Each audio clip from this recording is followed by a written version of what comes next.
What you're about to see is something most people will never get to witness in person. This is where an entirely new kind of vehicle comes to life, one station at a time.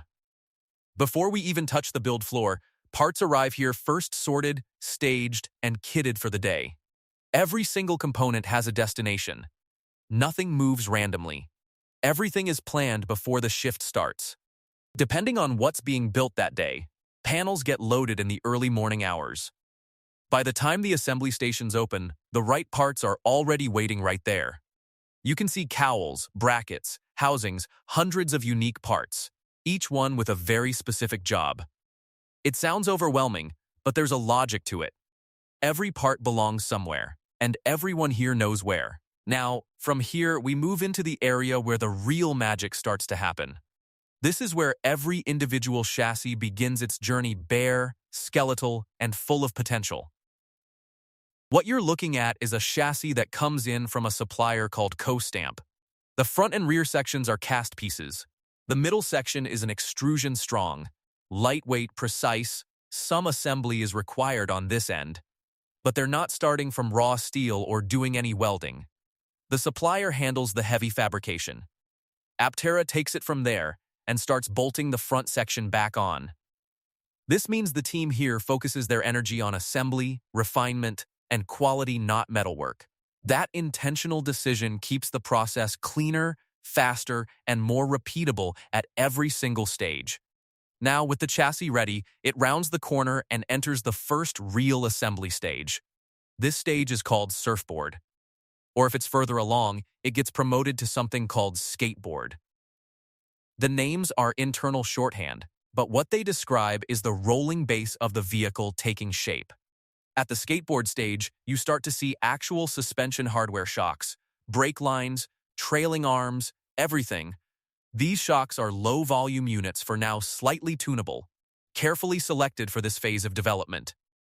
When production scales up to higher volumes, the suspension tune will evolve alongside it.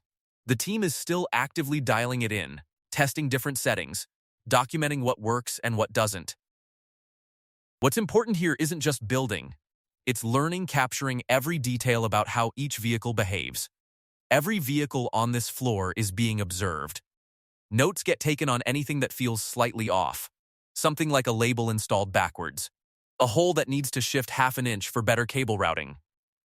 These sound like tiny issues, and they are. But fix all of them and everything gets dramatically faster. If a cable barely reaches and the technician has to rework it, that's lost time multiplied across every vehicle. Fix it once, document it properly, and the next 10 vehicles never see that problem again.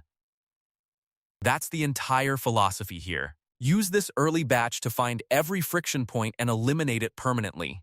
Vehicles 1 and 2 are being treated as the reference builds, the ones that set the standard for everything after. Every issue found on those 2 gets backtracked through the remaining 8, so all 10 benefit equally. This is not just building cars. This is building the system that will eventually build thousands of them. Moving further down the line, the builds start to look more complete, wiring beginning to snake through tight spaces. This vehicle is genuinely packed. There is not much room inside the chassis, and that is by design. Every cubic inch has been thought about. Every component is purpose-built to occupy exactly the space it needs. You spot the ACC compressor. The cooling system components. Lines running in directions that seem impossible until they click together. One of the engineers mentions it casually. It's crazy how we have to snake things in here to make it fit. That's not a complaint. That's pride. Because every tight fit means nothing was wasted. Nothing was left vague. Now we reach one of the most visually striking points in the entire tour. This is the chassis just before it meets the body, the last moment it exists as a pure mechanical object. Looking down through the open frame, you can see coolant lines, ACC lines, and high-voltage cabling all running together. It's the nervous system, the circulatory system, and the electrical grid of the vehicle, all visible at once. The battery doesn't come in from above. It comes up from below, lifted into place with a custom rig. That's why the vehicle is raised at this station. The height clearance is there specifically for that installation process. Once the battery is in, coolant ports get connected, thermal management kicks in, and the vehicle starts feeling complete. The anti-roll bar is visible. The drive shaft, the steering rod, the brake lines, all in there, all accounted for. Standing here, it's hard not to be amazed by how much engineering fits into something this compact and light. Now we arrive at what the team here genuinely calls the wedding, or more officially, the marriage station. This is where the body bonds to the chassis, and once it's done, it is not easily undone. The joint is both bolted and bonded, using the same structural adhesive that holds the body panels together. Brackets hold everything in precise alignment. Bolts pass through the frame to pin the position perfectly in place. The adhesive then goes on across the full mating surface, creating a bond stronger than bolts alone could ever achieve. Can it be reversed? Technically, yes, but it takes serious effort, serious tools, and serious patience to undo. The team laughs about it just like a real marriage. But structurally, the analogy is completely accurate. A custom jig makes the bonding process repeatable. Every bank gets locked into alignment the exact same way. Every time. There is no eyeballing here. The jig guarantees that build 10 is as precisely bonded as build 1 was. That kind of repeatability is what separates a real production system from a custom one-off fabrication shop. After the marriage, the wiring harness makes its way through the chassis grooves in a way that looks almost elegant. You can follow the harness with your eyes as it travels up toward the overhead console, splitting off at each destination. The lighting cabling goes here. The glove box connects over there. The speaker sits just behind this panel. Even the air pressure vents are visible small openings that let air escape when the door slams shut. Every car on the road has these. Most of them are completely hidden. On this vehicle, you can actually see them. It's a detail that reveals how thoroughly every function has been designed from the ground up. Nothing inherited or borrowed. At the next station, the air handler is installed alongside the pedal assembly, and this is where things get interesting. The air handler itself is not a custom Aptera part. It was originally designed for a completely different vehicle, and yet it fits so perfectly that it looks like it was always meant to live exactly where it sits. The body panel surrounding it was designed around this specific component, and the result is seamless. This is the kind of engineering that doesn't get talked about enough. Using existing parts creatively without compromising the design intent. The door latch is another good example. On most cars, the latch sits inside the door itself. On this vehicle, it's inverted. The latch mechanism lives in the body, which means the door itself is lighter. Small decisions like that, repeated dozens of times throughout the vehicle, add up to a meaningfully lighter machine. Station 7 is where things get serious. This is the bring-up station the moment the vehicle is powered on for the first time on the line.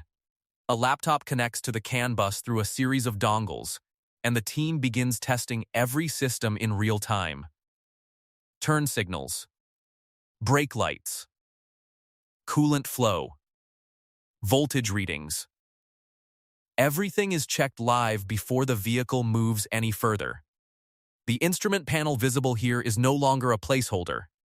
There are no 3D printed parts in sight anymore. This is the real interior production quality materials, real controls, fully functional vents you can actually direct with your hands. Vehicle 1 is sitting at this station right now. It is about to become the first vehicle to clear the entire line. That is not a small thing. That is a milestone. The first time this entire production process has been run end to end. Every torque spec documented. Every component installed in the correct sequence. Every issue from early builds addressed and resolved. When it rolls off, there will be no guessing about whether it was built right. The system guarantees it. This is the difference between hand-building prototypes and running a real manufacturing line. Confidence built into the process itself. Station 8 is where the smaller trim components begin to find their places, one by one. Seat belts, nose cone pieces, lighting elements, small plastic panels that feel light in your hand but finish the vehicle's face. The lighting array on this vehicle is genuinely striking. There is a lot of it, and it is spread intentionally throughout. Brake lights, wheel pant lights, The rear camera housing. The signature smile, the lighting element at the front that defines the face. Each lighting element installs at its designated station. Nothing is thrown in at the end out of sequence. The sub-assembly bench nearby has an instrument panel already wired and ready to drop in, no scrambling, no last-minute connections. Over here, a completed steering wheel sits waiting. The feel of it has changed significantly compared to earlier prototypes. Gone is the 3D printed texture. This is a production-quality wheel, tactile, solid, exactly what you'd expect from a finished vehicle. The vents work. The controls work. The speakers are functional and being brought up on the bench simultaneously. Even Artemis, one of the early prototype vehicles still on the floor, has all the hardware for audio already installed. It's a software activation away from having full sound. The infrastructure was never an afterthought, even on the early builds. Now we reach the glazing station, where all the glass panels come together and the vehicle starts looking whole. The center console drops in. The glass panels, all four of them, including the solar roof, get bonded into place. And that solar panel is something worth pausing on, because seeing it in person changes everything about how you perceive it. All four panels are now glass. Every single one, including the last holdout, which only recently made the transition. The surface is smooth, slightly reflective, and when the light catches it correctly, it is genuinely stunning to look at. The team is still working on anti-glare coatings, and they are fully aware that the glare needs to be resolved. But they say it plainly, and with confidence, it will not be an issue when these vehicles reach their owners. The seats at the end of the line are an upgrade from what was in the earlier prototype vehicles. Denser foam. More supportive structure. The difference is immediately obvious the moment you sit down or even just press the cushion. These are not just acceptable seats. They were selected specifically because they hold up to real daily use over time. Wheel pants go on near the end as well, the aerodynamic fairings that give this vehicle its unmistakable silhouette from the side. And then it's done. The line ends. The vehicle that entered as a bare chassis leaves as a complete rolling machine. But the story doesn't fully end at the production line, because parked nearby are the vehicles that came before all of this. Hermes, Artemis, and Gemini, still getting some work done in the corner with surfaces not yet fully installed. These are the vehicles that taught the team everything they needed to know to build a real production line. Every problem they encountered on Hermes informed the design of the next. Every issue on Artemis was fixed for Gemini. And now, everything learned from all three lives inside the production process that is currently building the first 10 customer vehicles. Watching Gemini sit in the corner while the new line hums behind it tells you everything about how far this has come. The gap between that hand-built prototype and what is now rolling off the assembly line is enormous, and it happened fast. The team is measured when you ask them when Vehicle 1 will make it through to the end completely. No promises. But the answer comes with a smile. Very, very soon. That is not evasion. That is an engineering team that respects what it takes to do something right the first time. They know every bolt torque, every harness routing, every station sequence. Everything is documented, verified, and ready to repeat. What makes this place different from most startup manufacturing floors is the combination of urgency and patience operating simultaneously. They are moving fast. But they are not moving recklessly. Every shortcut they choose not to take protects the vehicles that follow. When you walk back out past the shipping area, back past the stacked chassis and kitted parts, the scale hits differently. What looked like a warehouse of components on the way in now looks like the beginning of something that's about to accelerate. These aren't just parts on shelves. They are future vehicles, waiting for their turn on the line. And somewhere out there are owners who have been waiting for a very long time, whose vehicle is in that stack. The line is running.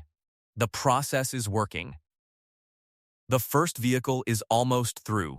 Whatever comes next, this is the moment where it stops being a promise and starts being a product.